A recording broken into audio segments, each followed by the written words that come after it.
Olá pessoal, meu nome é Thiago Tis, do canal Graça e Conhecimento, e esta é a série Ilustrando Biblicamente. Hoje vamos falar sobre a figura do candelabro, também conhecida como castiçal ou a menorá. O candelabro é uma figura que aponta para as 7 igrejas, como para a ação do Espírito Santo na vida da igreja.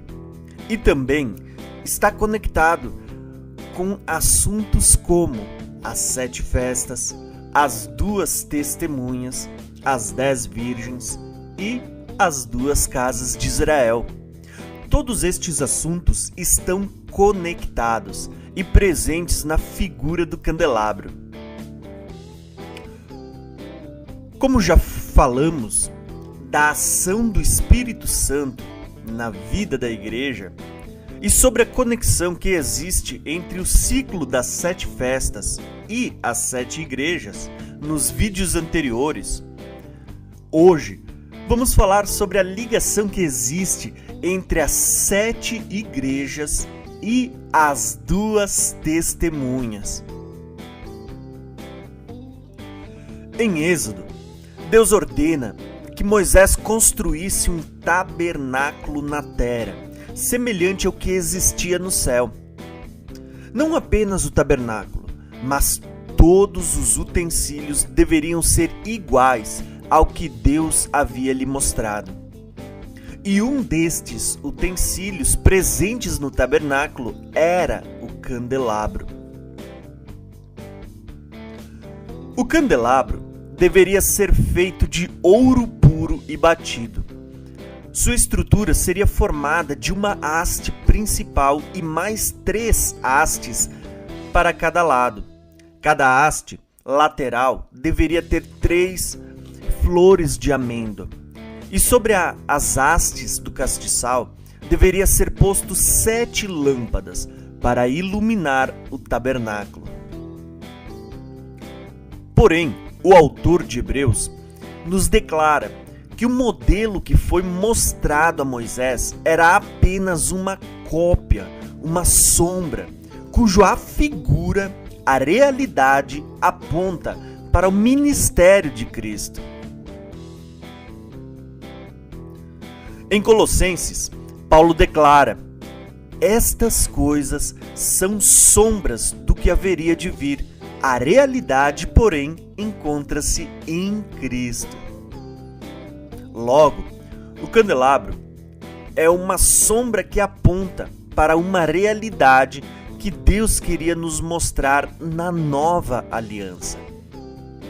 Partindo deste princípio, vamos descobrir que uma das figuras tipificadas no candelabro é a igreja, que tem a sua plenitude representada pelo número 7.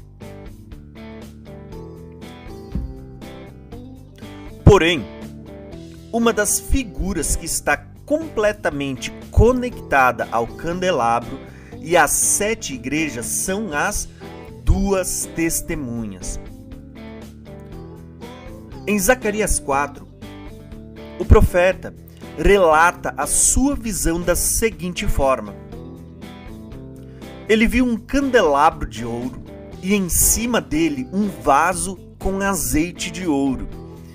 Havia 7 lâmpadas no candelabro e havia também 7 tubos por onde o azeite de ouro chegava às 7 lâmpadas. À direita e à esquerda do castiçal havia 2 oliveiras, e destas oliveiras saíam 2 ramos de oliveira para junto de 2 tubos de ouro, que vertiam azeite de ouro.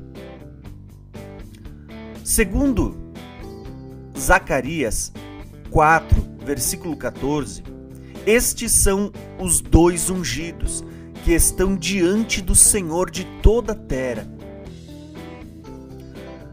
Segundo Apocalipse 11, versículo 4, as duas testemunhas são as duas oliveiras e os dois candelabros que estão em pé diante do Senhor do mundo inteiro. Logo, vamos ver que as duas testemunhas, os dois ungidos, estão sendo tipificados em Zacarias na figura das duas oliveiras, dos dois ramos que saem de cada oliveira e que estão junto a dois tubos de ouro que abastecem dois castiçais. Aqui temos uma grande revelação da parte de Deus.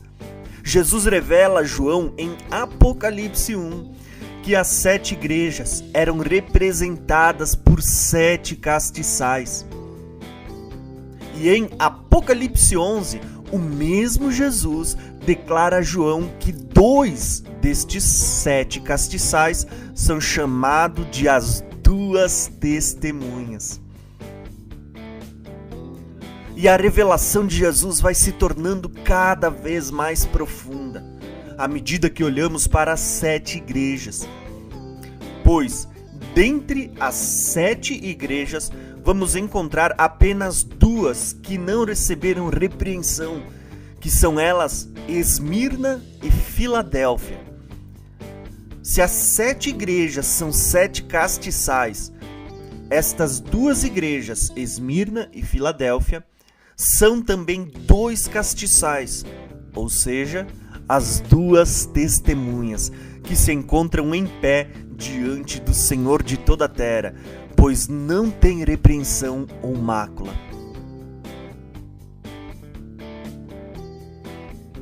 E aqui é interessante notar que as 2 testemunhas não são apenas 2 homens literais.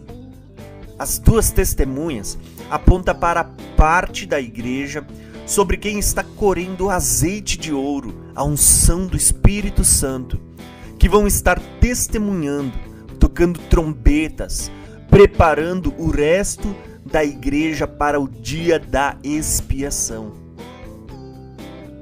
Estas são as 2 testemunhas, virgens, imaculadas, em quem não se achou mentira, não receberam repreensão da parte de Cristo e, por isto, estarão com as suas chamas acesas e em pé diante do Senhor do mundo inteiro.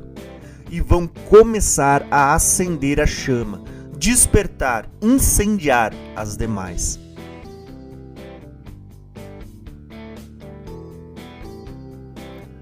Outra questão importante é que, para entendermos plenamente sobre as testemunhas que estarão presentes no fim, precisamos olhar para o princípio, desde a lei dada a Moisés.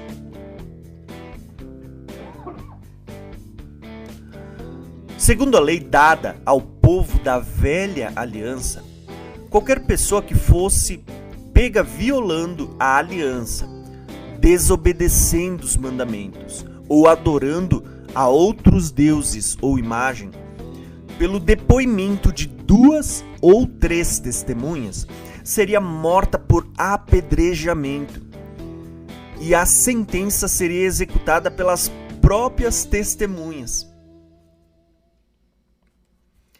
A lei também declarava que se alguém tirasse a vida de outro de forma premeditada, o sangue do inocente seria vingado, e pelo depoimento de 2 ou 3 testemunhas, o assassino deveria ser morto sem piedade.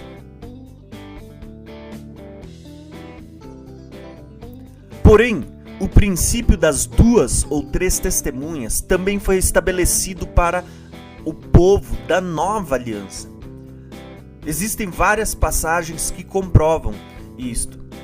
Qualquer pessoa que continuar a pecar deliberadamente depois de receber o conhecimento da verdade, ou aqueles que rejeitarem a Cristo, o seu sangue ou o Espírito da graça, depois de ter conhecido, serão julgados com grande rigor.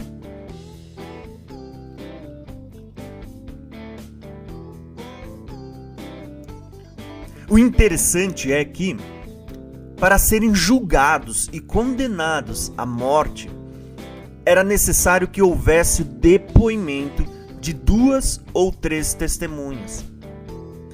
E nos últimos dias, Deus vai estar levantando testemunhas, pois Ele vai estar trazendo julgamento sobre os que adoram a imagem da besta.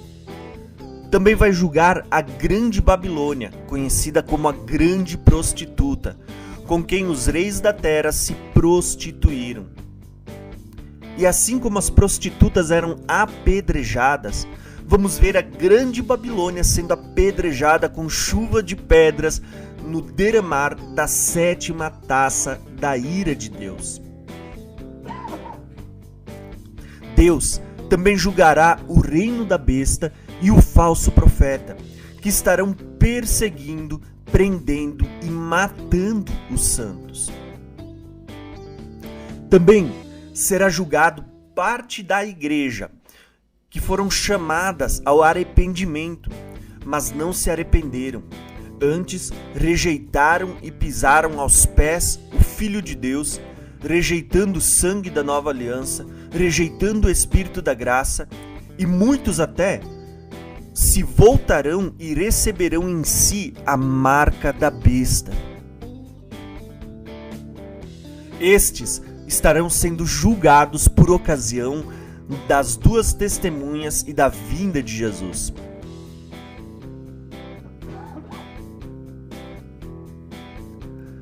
Sabemos que no tempo do fim estará acontecendo o julgamento da besta, do falso profeta, da grande Babilônia, também chamada de a grande prostituta, pois estarão perseguindo, prendendo e matando os santos e profetas. Também serão julgados aqueles que não se arrependerem ou que aceitarem a marca da besta.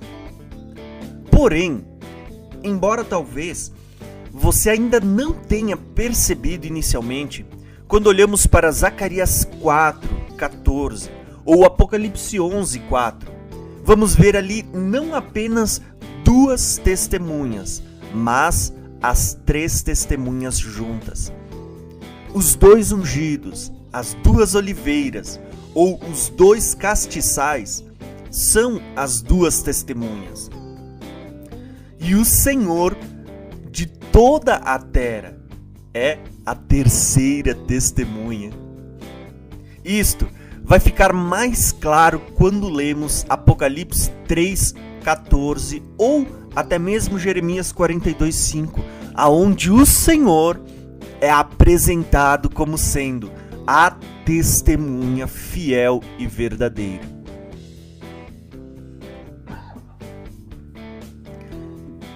Esta é a mesma figura que aparece no Evangelho de Lucas, capítulo 9, versículo 29, e em outros evangelhos, no Monte da Transfiguração. Lá, vemos Moisés e Elias, um à direita e o outro à esquerda, de Jesus glorificado. 2 homens que representam a lei e os profetas, e eles estavam anunciando a partida de Cristo. O interessante é que no fim dos tempos Deus vai levantar 2 testemunhas, tipificadas na figura de Moisés e Elias, mas não para anunciar a partida, e sim para anunciar a volta de Cristo, a testemunha fiel e verdadeira, para finalizar o julgamento sobre a terra.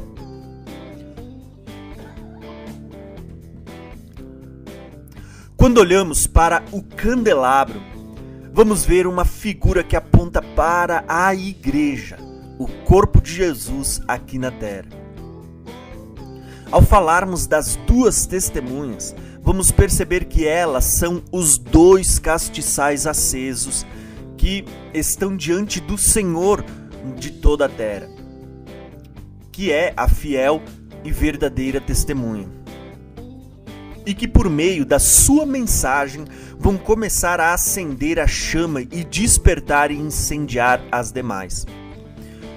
O interessante é que quando olhamos para a mensagem direcionada às 2 testemunhas, vamos ver que Moisés e Elias são duas figuras que apontam para Esmirna e Filadélfia.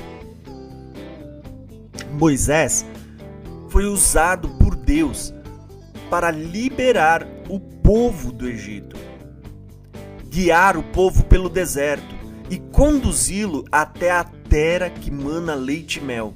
Mas Moisés morreu pouco antes de entrar na terra prometida.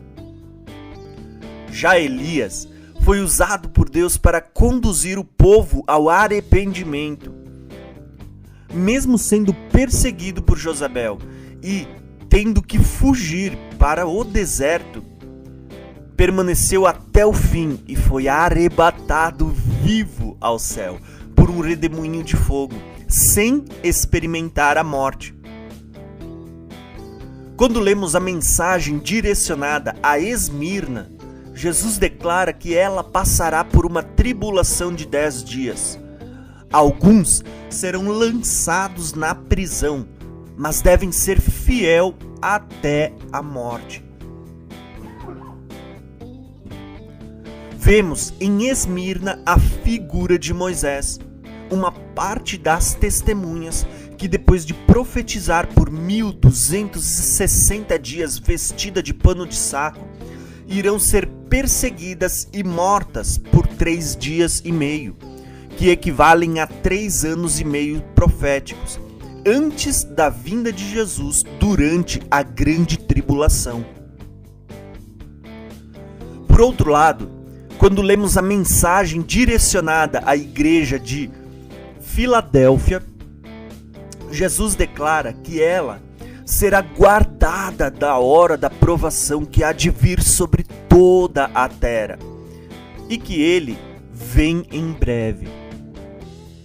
Da mesma forma que Esmirna está tipificada na figura de Moisés, que morre antes de entrar na terra prometida, Filadélfia está tipificada na figura de Elias, que será guardada da hora da provação até o fim, e será arrebatada ao céu para se encontrar com o Senhor nos ares, sem passar pela morte. Logo, Esmirna e Filadélfia representam as duas testemunhas, onde uma parte será morta durante a grande tribulação e vai ressuscitar depois de 3 dias e meio, que aponta para 3 anos e meio, enquanto a outra parte vai permanecer viva até o arrebatamento. Por isso, precisamos entender que as duas testemunhas não são apenas 2 homens literais. Jesus disse para a igreja que estava nascendo no dia de Pentecostes: vocês receberão poder ao descer sobre vocês o Espírito Santo e serão minhas testemunhas até os confins da terra. As duas testemunhas estão tipificadas nestes 2 castiçais que estarão acesos nos últimos dias: Esmirna e Filadélfia, parte da igreja que nasceu no Pentecoste. As duas testemunhas serão formadas por uma parte da igreja que estará irrepreensível, com a sua chama acesa, cheia do azeite de ouro, com a mensagem e a unção capaz de despertar as demais que estão quase dormindo e apagadas. Espero que você tenha compreendido esta mensagem. Este foi um breve resumo da conexão que há entre as 7 igrejas e as 2 testemunhas, tipificadas na figura do candelabro. Se você gostou do vídeo, se inscreva no canal, ative o sininho para receber todas as notificações, deixe seu like e os seus comentários, e não esqueça de compartilhar com os seus irmãos. Um abração e até o próximo vídeo.